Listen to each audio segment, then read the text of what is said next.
Gonna be everywhere, all over the place. I hope you got your Bibles, your books, or your glasses so you can see the screen. Amen. 2 Corinthians chapter 6, verse 14. If you haven't, shout, we got the bread.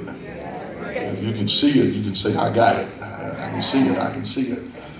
2 Corinthians chapter 6, verse 14, it states, be ye not unequally yoked together with unbelievers. For what fellowship have righteousness with unrighteousness? And what communion have light with darkness? I'm going to read that again. But be ye not unequally yoked together with unbelievers. For what fellowship have righteousness with unrighteousness? And what communion have light with darkness? And we were used for a text this morning. I'm on a new level. I just need you, before we get started, you know how I like for you to work your neighbors. So look at your neighbor and say, neighbor, I'm on a new level. I'm on a new level. One of the things when I was looking at this particular story, today's message, it brought my mind back, amen, to mankind and man's deed of worshiping God. And what I find amazing, Ken, is that God is one being, one spirit. And so many of us, amen, view God differently. Yeah, you see God from one perspective, and I see God from another perspective, and somebody else sees God from a different perspective. And as I was doing this, I says, how is it that we can see one God from so many different perspectives? Then we go back to worship, and I says, okay, and now everybody worship gods based upon their perspective or their perception of God. Oh yeah, that, because if you have a perspective or the right perception of God, then nobody has to force you to worship him. So I says, well, how is it that we grab our perception? We get our perception of God based upon how God has revealed himself unto us. So in other words, when God reveals himself unto us, this is where we grab our perception of God. And then once God has revealed himself to us, now we have a perception of God, then it promotes us to worship. So here's the thing. Then why is it that some folk worship different, and or some folk worship a whole lot more than other folk worship? It is not that God has changed, or not that God is different, but God's perception by other people are different because God has revealed himself different to other folk. Let me help you, because see, you cannot worship God as God being a healer if God has never revealed himself unto you as a healer. But if you've ever been sick in your life, then nobody has to make you worship God, amen, when it comes to sickness. Because once you're sick, God has revealed himself unto you as a healer. Now here's the good part, is that, listen, we all have gathered together here this morning, and you can take your revelation of God or your perception of God. I can take my revelation of God or my perception of God, and we can come into one place and we can all worship him together. See, here's the problem, is that we're spending too much time trying to worship God like your neighbor. Amen. Okay, I'm going to help you. And see, you go back home and you try to practice worshiping God like somebody else. But the problem is that then we have to come to church and try to pump you up and pry you up and force you and try to get you excited to worship God. But all you have to do is that to promote your worship is just look at your revelation. In other words, think about how good God has been to you. See, I know I tell you to high five your neighbor and say things to your neighbor, but the truth of the matter is that your neighbor cannot praise God based on your revelation. Because see, only I know how good God has been to me. That's why it bothers me when folk look at other folk like they crazy. Look, don't look at me like I'm crazy because of the way I worship God. Because see, God has revealed himself different to me. See, you might not have been sick the way I've been sick. You might, look, all your bills might have been paid. But see, God had to help me pay some of mine. Amen. So he's revealed himself different unto me. Now we look at this and I says, okay, God, I got it. My perception of you is based upon how you have revealed yourself unto me. And watch this. God says, now, your revelation of me comes through your hardship. It is when you go through your hardship, it's when you grab a revelation of who God is. See, that's why we got to get on this new level. That's why we have to understand that there are some folk that cannot worship and praise God. Wow. Amen. I know that mess you up. Because there are some folk have not grabbed a revelation of God. Amen. They think that it was because it was their alarm clock that woke them up this morning. Some folk think that it was their job that brought the paycheck that helped them get their bills paid. There are some folk that cannot praise God because they think they're good on their own.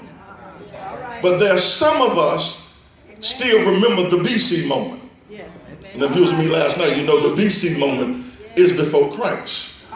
And that's why some of us radically praise God. It's because we remember how we was before Christ. Oh yeah, because if I could just think about how I was before Christ and see where I am now with Christ, then nobody has to make me worship God. Amen. Nobody has to pump me up. Nobody has to prime me to worship God.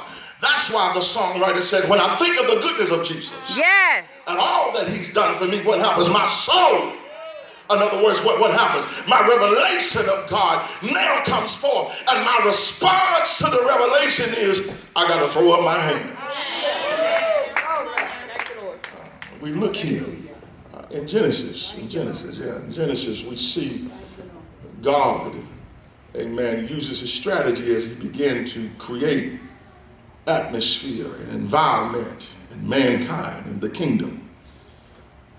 And we got to understand that man, that's what I'm studying now, man, Minister Darwin, mankind is made up of three components. I want you to write this down.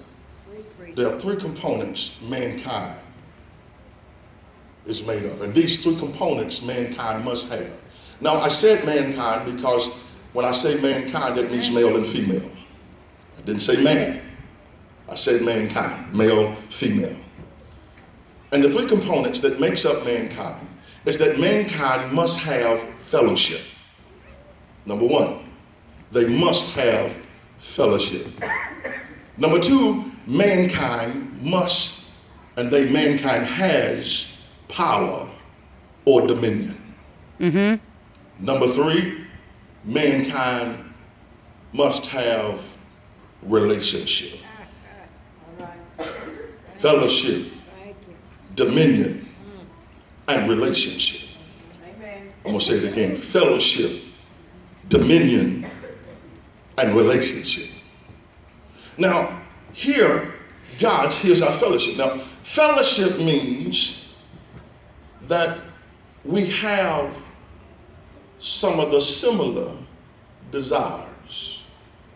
You can't be in fellowship with nobody that don't like some of the same stuff that you don't like.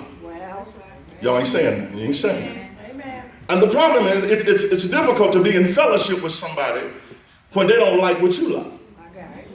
Look, that's why the text said in 2 Corinthians chapter 6, be not unequally yoked with unbelievers. In other words, he's saying that you cannot be entangled. You cannot be in connection with people that don't like the same stuff that you like. Amen. Oh God, this is good. This is good. Amen. So you see in Genesis chapter 2, verse 26, God says, let us make man in our image and in our likeness. So when God, amen, created man, and he put man and made man after his image and then made man after his likeness, what God was really doing is God was establishing fellowship with man. Oh yeah, yeah. And man, amen, cannot move or be successful in life without fellowship with God. And fellowship means we have God's likeness. We desire the same thing that God, I'm preaching it here. You desire the same stuff that God desires. Well, where did that desire come from? It didn't come from a book. It didn't come from a magazine. It didn't come from a thought. That desire that's in you came from God. Preach, thank you, Lord. Fellowship. It's difficult to fellowship with somebody that don't like what you like. Amen. So after God establishes fellowship with mankind, then he transitions and give mankind dominion. Oh God, I'm gonna help somebody here. Now, you must understand that every person in this church right now, there's something in you that just loves to be in charge. Y'all looking at me strange. Come on, tell it, amen. Yeah. You love being the leader. You like being in charge. You like control. Tell it. Oh, y'all looking at me strange. Amen. Come on. A woman likes to be in control. She likes dominion. Amen. A man likes to be in control. They like dominion. And if you look at it, the fight that we have with mankind is that we fight over who gonna be in charge. Come on here, preacher. Oh yeah. Oh yeah. And that's what we call a power struggle, because I think I'm right, so I'm in charge. And they said, no, I'm right, so I'm in charge. And what we got to understand is that being in charge is not a bad thing. That's right. Because it was put in you when he created you. All right. But here's the problem. You cannot operate in dominion until you first have fellowship. Because without fellowship with God, you will misuse your authority. See, it's a problem when a man has to walk around talking, I'm the head. See, brother, you're going to misuse your authority because you're losing out with your fellowship. So God says, okay, now I see that man has to have fellowship with me because we have likeness. I give him dominion because he likes authority. So he has fellowship and he has authority. Then it says in Genesis chapter 3, it says that, very just mess me up. He says, it is not good that man should be alone.